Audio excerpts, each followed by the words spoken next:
Hey, what's going on, everyone? This is Original Hypnotoad welcoming you to our Delta Battle League Season 2 Draft Recap video. Now, the draft, it just finished. I'm recording this on Tuesday. It finished last night. We started it at Saturday around 10 a.m., I think. So it did take quite a long time. We had 14 rounds, 12 people, and obviously, you have people who have things to do throughout the day, so it did take quite a while to finish it. I was hoping we'd get it done in 2 days, like over the weekend, but I mean, extending a little bit into Monday wasn't too bad for me. So, anyways, what this video is going to be is just me showing you my mons that I've drafted. I drafted 14 mons. For the regular season, the roster is only 11, so I'm going to have to cut 3 mons.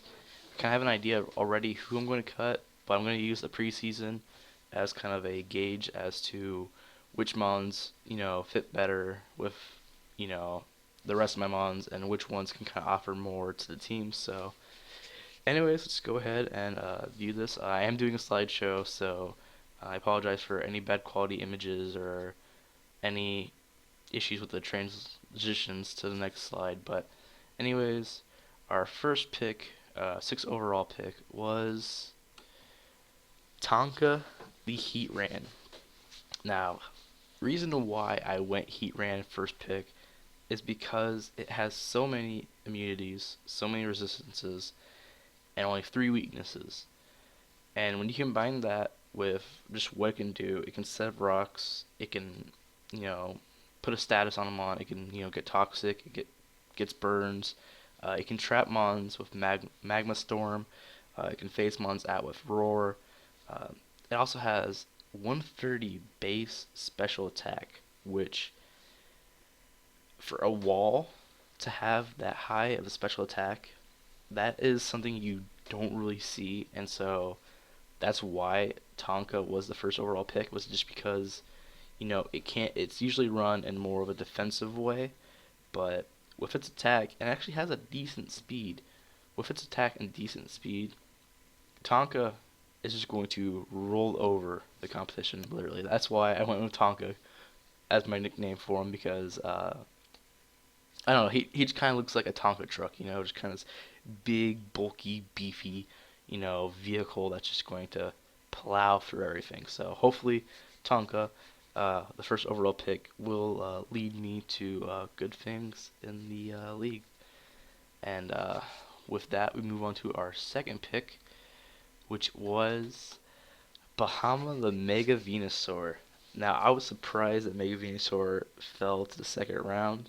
Potentially, I could have waited maybe a little bit more, but Bahama the Mega Venusaur pairs perfectly with Heatran because it resists the fighting, it resists the water, it takes neutral to ground, it can hit the water and ground with super effective stab type grass attacks.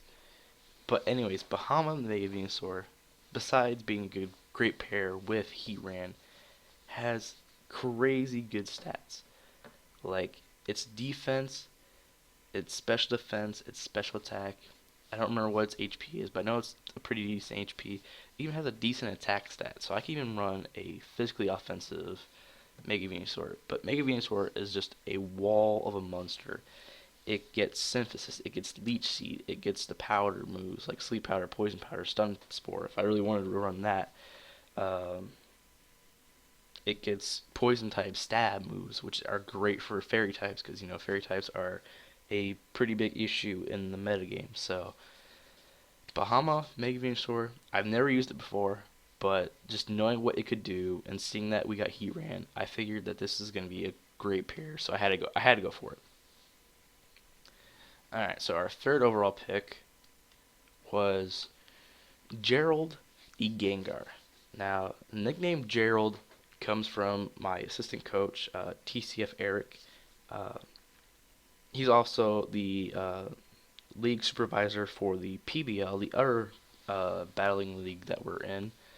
And so I figured when I saw Gengar still up there on the board, uh, I was kind of hesitating on it. I wasn't sure exactly what OU Mon I wanted at that time, but seeing as how Gerald, you know, has great speed here, good special attack, and has just a range of like uh, status and just utility moves. Like I can run Choice Scarf, Trick. I can run Taunt. I can run Destiny Bond, Focus Sash. I can run Disable. I can run a substitute Disable set, which is really just not fun to deal with, especially if you get a mon in there that can't really touch Gengar per se. Like if you have a normal fighting type mon that doesn't have Scrappy, so not Mega Lopunny, Gengar can stay in there and Gengar can put some work in. Also, he has Levitate ability, which is great for Heatran because obviously Heatran is quad weak to ground. So while Gengar can't necessarily switch into a lot of other types of attacks, uh, if I know the opponent's gonna go for a ground type attack, I can switch into Gerald. Or obviously I have other mons that I could switch in. That'll probably be better switches, but Gerald is just an overall good, offensive mon with a lot of utility presence as well. All right. With that, we move on to our fourth pick, which is going to be our first non-OU pick, which is Barb the Mandibuzz. Now, Barb comes from Barbarian because as you look at Mandibuzz, it just looks like a barbarian with, the bone in its hair, the rows of spiky teeth, as an apron kind of deal there. So, reason why I went with Barb. Well, Barb is Flying Dark, which is immune to both Psychic and Ground. Uh, as you'll see, kind of a trend here is I like picking mons that have immunities, just because it gives me a lot of good switch-ins to certain mons. But besides that, Barb is really a defensive utility mon. It gets knockoff, which is great for getting off any item I don't want my opponent having. It gets Tailwind, which is great for setting up. Say I want to run a sweeping set with, I don't know, say Mega Venusaur, I can set up Tailwind with Mandibuzz and just go from there. It also gets reliable recovery and Roost, and it doesn't get punished for Roost because it roosts up and then it gets hit by an Earthquake. Okay, that's not gonna do any super effective damage, so that's totally fine. I'm trying to think what other utility moves it gets. Believe it probably gets like Taunt. It might get. I don't know if it gets Toxic. I know that. It might get T-Wave. I'm not sure about that. And also, it has some offensive presence with like Brave Bird and Foul Play. I can use my opponent's offense as my own. So definitely a good pick in my books. It's another ground immunity, which as you'll see, I kind of have a lot of those. But yep, Barb is on the team, and I'm looking forward to using her very well. On to the fifth pick, which we go back into OU. The way that the draft was set up, the OU and BL tier was combined into just kind of this mega tier, and then it was kind of split into two separate tiers, an OUA and OUB. So the three first picks I had were all OUA mons. They were seen as the more reliable and more just kind of a threat in this style of league. So we still have two OUB picks at this point in time. So with my first OUB pick, I decided to pick up 4 the Raikou. Now, getting 4 was an amazing, I think, pickup for me. Because having a fast, very offensive electric type is something that a lot of teams want. Like, it's why Jolteon was such a, big threat in the early GBA stages. And the reason why I went with Raikou over Jolteon is because Raikou has more of a specially and slightly physical, not really, but more specially defensive presence. It has 100 base special defense, so I could easily run like an Assault Vest, max special defense set, and easily, eat up some hits that aren't ground type, and retaliate with either, a Volt Switch out or just one of the various coverage moves it gets. It also gets Calm Mind, so I can run a Calm Mind sweeping set with like leftovers. Um, yeah, for a really good special uh, Mon, so I figured why not go for, why not get my fast electric Mon while I can. So, moving on from that, I don't really remember what my next pick was, but I will see it on the next slide. Okay, we have Arco or Archo, however you want to pronounce it, the Crocodile. Now, why I went Crocodile? Crocodile is immune to electric, it's immune to psychic. It has two amazing abilities, and Intimidate and Moxie. So that means I can run a defensive set with like Stealth Rocks, Knockoff. I can run an offensive, Choice Scarf set with like Superpower, Crunch, Earthquake, Stone Edge. It's also a Pursuit Trapper because it does get Pursuit, so I can, use Momentum to switch in, my Crocodile or Archo into anything that doesn't want to stay in, that can't really do anything to it, and I can, hit that Pursuit and either pick up the kill or just get some good damage off. Uh, it also gets moves like Taunt and Toxic, obviously, so uh, basically Arco was picked more so for its offensive presence than its utility presence, but the utility is still definitely there, so definitely glad to have Crocodile on the team because in the UCL, I know it's doing pretty good on Nappy's team, so I'll be making a lot of references probably to like the UCL and GBA as I move on. But anyways, we go on from Archo or Arco. I'm gonna mess up that name a lot. I just made these names here like the last 10 minutes, and I just want like to kind of get these base names set up there, just so like that way I can kind of get used to them as the season moves on. Because I do want to make these names kind of personal. That way, I have more of a connection to the team. So. Anyways, moving on from Arco, we go into Sir Arthur the Excavalier. Now, Excavalier is an RU-Mon. It only has one weakness. It has one immunity and has multiple resistances. That one weakness is a quad weakness to fire. But if you look at my team, I have uh, Heatran, that's immune to fire. It actually gets a boost from fire type attacks. I have Crocodile, who can eat fire types. Attacks perfectly fine.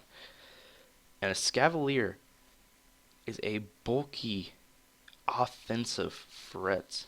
It has like base 135 attack, I think, and like base 100 or like 110 defense and special defense.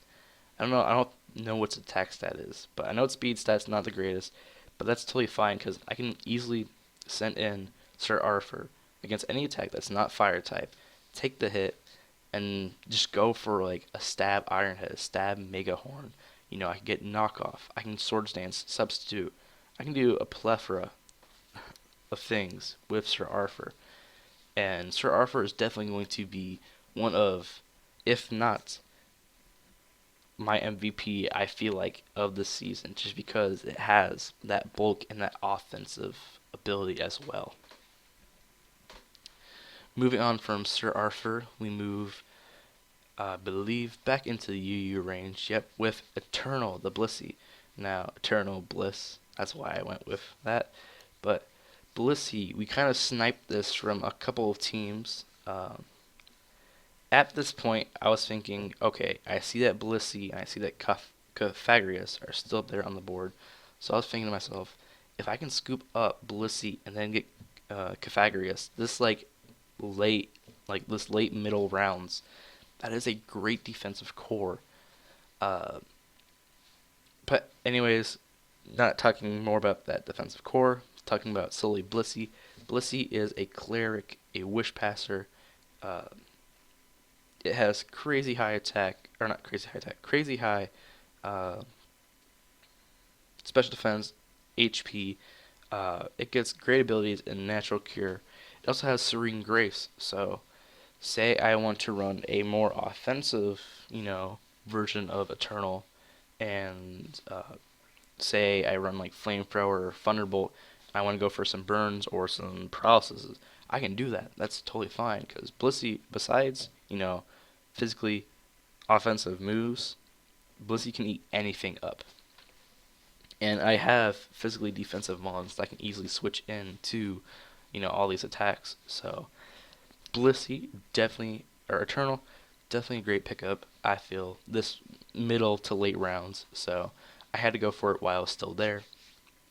That is actually all the UU mons that we could pick because we do have limits.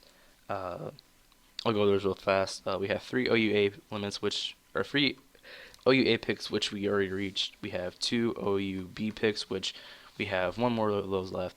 3 UU picks, which we've met, and then 5 RU and 5 NU. So the 5 RU and 5 NU are kind of just there to kind of fill up the rest of the team because, if you pick, 3 OUA, 2 OUB, and 3 UU, you're going to be at 8 mons. So you only have spot left for 6 more mons. So with this initial, and then once you cut down the team, you only have room for 3 more if you decide to keep your, higher tier mons. So, and speaking of OUB, we go to pick up our last OUB mon, which is Tempest the Gyarados.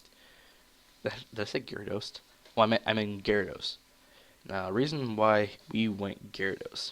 Gyarados, it does have a quad weakness to electricity, which is, kind of common with Volt Switch being a thing, but Tempest, the Gyarados, offers a lot to the team.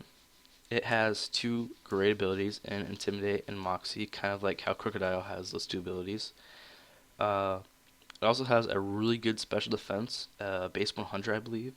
I think its base attack's like 125, 135, so definitely nothing to sleep on there. Even if I don't invest any attack, like EVs or IVs into attack, Gyarados still has an offensive presence. It also gets moves like T-Wave, Toxic, Taunt, Dragon Dance. It can be a setup sweeper. Just a lot of things that Tempest can do, outside of, electric mons. I gotta make sure I'm not, staying in on any potential mons that have an electric move, because one electric type attack, and more than likely, Tempest is going to go down, so that is my last OUB pick. So now we kind of move on into the RU and NU picks, which, I mean, we already made one with Escavalier, but anyways, we move on to Inari, the Ninetales. Now, the reason why we picked Inari is because one of our division rivals, Boston Weasels, coached by Mathis, he has a very, very, very strong rain team on his team.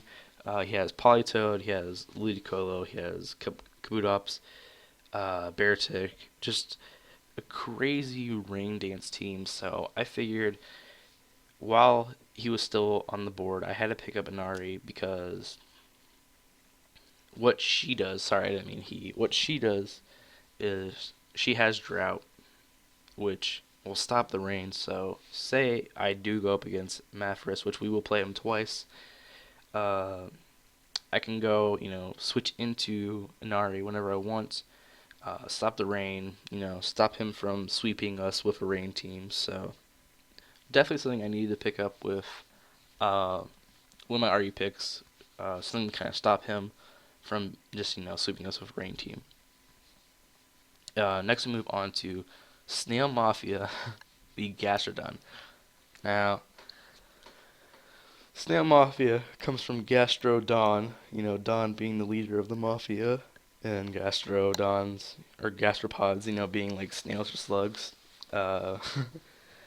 Reason why we went with Gastrodon or Snail Mafia is it has 2 immunities in electric and water type attacks, which are 2, types that we have a few weaknesses to. It only has 1 weakness to grass, which we have plenty of mons that resist and that can retaliate. It has reliable recovery and recover. It can toxic. It can scald burn. It can earth power. It can curse. I think it gets stockpile, so I can make it even more bulky. So yeah, just a lot of things that Snail Mafia can bring to the table. Let's just say that when Snail Mafia hits the field, it's going to make you an offer that you're not going to be able to refuse. And so, that's all I have to say about Snail Mafia. Next, we move on to Too Spooky, the Gourgeist, with our Halloween themed pick here. Reason why we went with Too Spooky.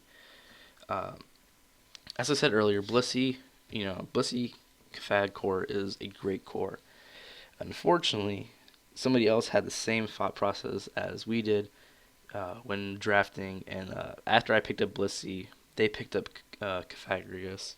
So, kind of had to figure out what other, mons would pair well with Blissy.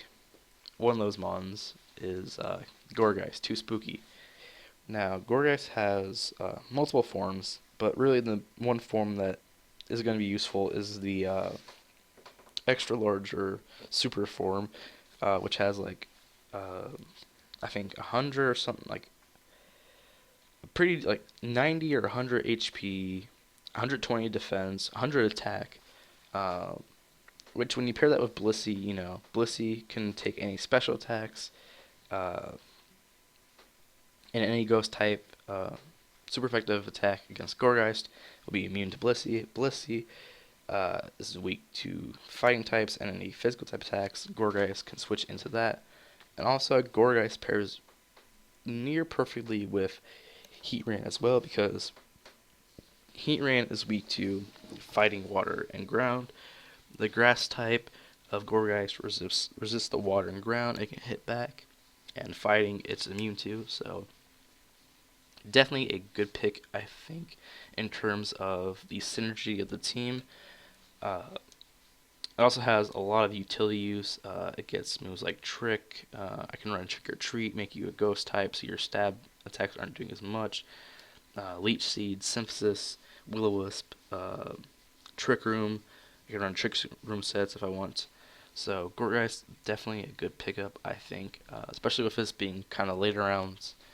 We'll see if he makes the team. It's going to be kind of tough between all the RU and NU picks, which mons make the team, which ones don't.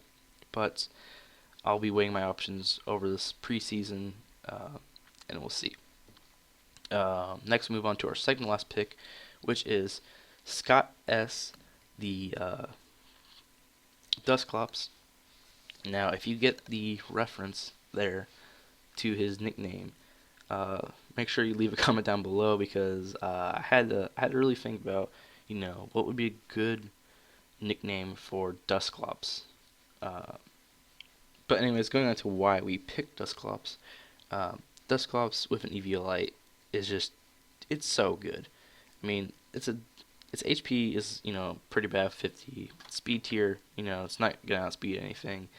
Attacks higher than special attack, which kind of stings for him, because, only really reliable, stab ghost type moves like Shadow Punch or like Shadow Sneak or Shadow Force, but I don't know if it gets Shadow Force. So, really its offensive presence not there, but utility wise and just defensive wise, it's just a wall.